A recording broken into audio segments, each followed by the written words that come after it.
Bonsoir à tous. Alors une petite vidéo sur une mise à jour qui va venir, la 2020.40.1, qui va apporter des petites améliorations comme le fait que si vous avez plusieurs téléphones et qui sont reliés en Bluetooth à la voiture, vous pouvez euh, assigner une priorité, à savoir quel téléphone vous voulez qui s'appaire en premier avec la voiture. Donc c'est bien pratique si vous avez plusieurs téléphones, comme aussi votre conjointe en a également un.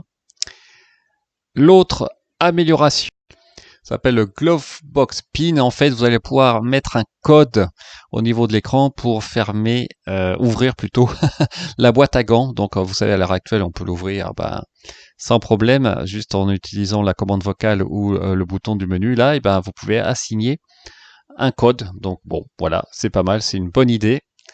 Après, les autres caractéristiques sont déjà connues sur la 2020.36 que l'on a.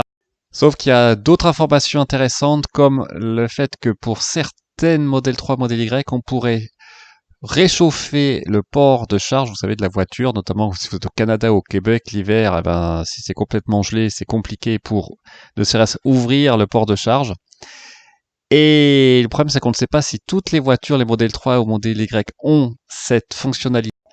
À savoir si c'est vraiment une résistance entre guillemets qui est au niveau du port de charge qui s'active quand vous le voulez, ou est-ce que c'est juste le préconditionnement du chauffage de la voiture qui va permettre de réchauffer aussi un peu le port de charge. Bon, à surveiller, mais en tout cas c'est clair que c'est vraiment, si c'est vraiment efficace, très intéressant pour ceux qui ont une voiture, une modèle 3, modèle Y notamment, dans les contrées très froides.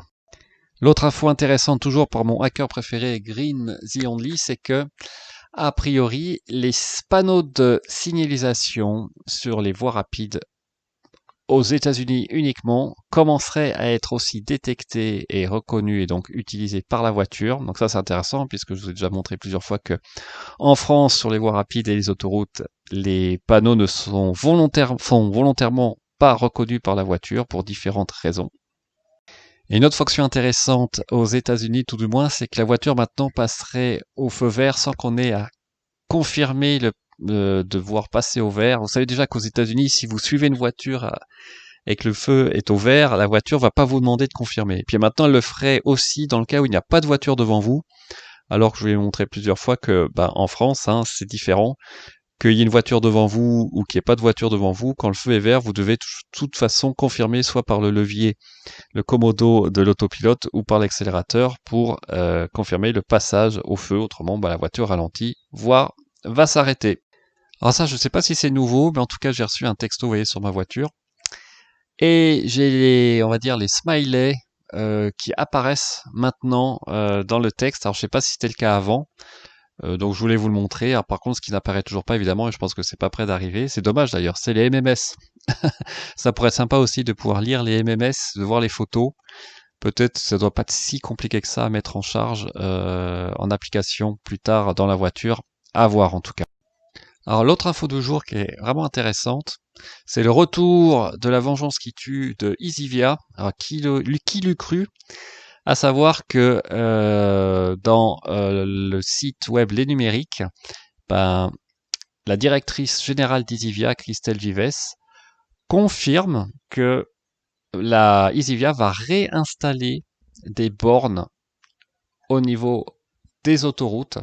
Donc pour l'instant, il n'y en a que 30. Bientôt, il y en aura une cinquantaine dans les prochaines semaines, donc 20 de plus. Et ils veulent vraiment avoir un maillage suffisant sur les autoroutes. Donc, bon, c'est assez complexe parce qu'a priori, il y a un système de sous-concession. Vous savez qu'avec le prestataire actuel, il y avait des problèmes de fiabilité des bornes toutes neuves. C'était quand même un comble. C'est pour ça qu'ils ont condamné une grande partie des bornes actuelles. Donc ça, c'est une bonne nouvelle. Et concrètement, ils veulent aussi, augmenter le nombre de bornes. Donc 75 000 bornes en objectif à l'horizon 2022, ce qui est quand même énorme, avec différents types de bornes qui seraient installées. Donc c'est assez large. Donc concrètement, en termes de maillage, il prévoit 60 stations quand même et 300 points de charge avec un fonds d'investissement. Et notamment à Lyon, par exemple, ils veulent installer des centaines de points de charge, hein, euh, dont des recharges 400 points de charge à 7 kW, 200 points de charge à 22 kW, 40 points de charge à 43 kW et un point à 175 kW.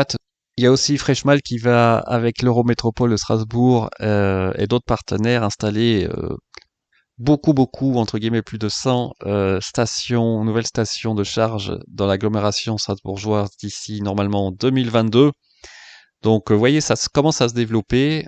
J'espère que ça va continuer sur cette lancée, puis surtout que le maillage euh, départemental pour faire des trajets nationaux va se développer. Évidemment, la clé, c'est sur les autoroutes, hein. Donc, si Isivia s'y remet, et cette fois, c'est avec un fonds d'investissement et a priori, c'est pas l'État, j'espère que ça va marcher. Alors après, évidemment, les bonnes nouvelles pour Tesla, c'est que le volume de vente pour le trimestre qui va être clôturé bientôt risque d'être un record. Donc écoutez, c'est très bien pour Tesla. J'aimerais bien savoir la proportion de Model 3 par rapport à la Model Y. Je sais que la Model 3, elle marche encore très bien et puis que le rythme de production de la Model Y montait en puissance.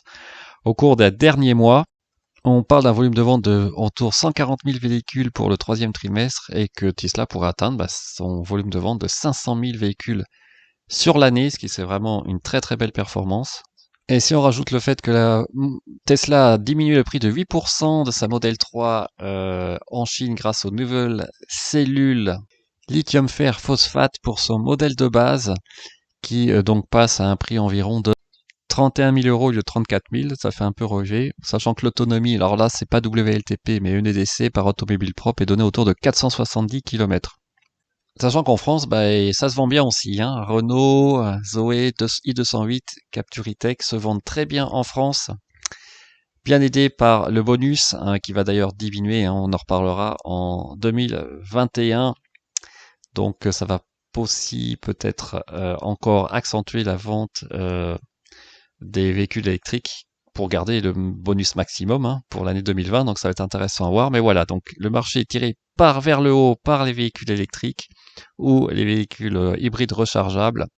En tout cas, je pense qu'effectivement, une voiture comme le Captur hybride rechargeable pourrait très bien marcher en France. C'est une voiture très polyvalente. En plus, je crois qu'il garde la banquette arrière coulissante, même avec la batterie. Alors le prix n'est pas donné, hein, c'est autour de 31 000 euros, mais voilà, c'est clair que la mentalité va changer petit à petit et ça serait une bonne chose. Ce sera un peu bien moins pour les bandes de recharge en ville qui vont être squattées par les véhicules hybrides rechargeables. Mais bon, ça c'est un autre débat, on a encore un peu de temps avant de l'expérimenter en vrai dans nos villes. Sur ce, je vous souhaite un très bon week-end, n'hésitez pas à vous abonner, à laisser des commentaires et à utiliser mon lien de parrainage qui est dans la description de la vidéo si le cœur vous en dit. Merci, au revoir.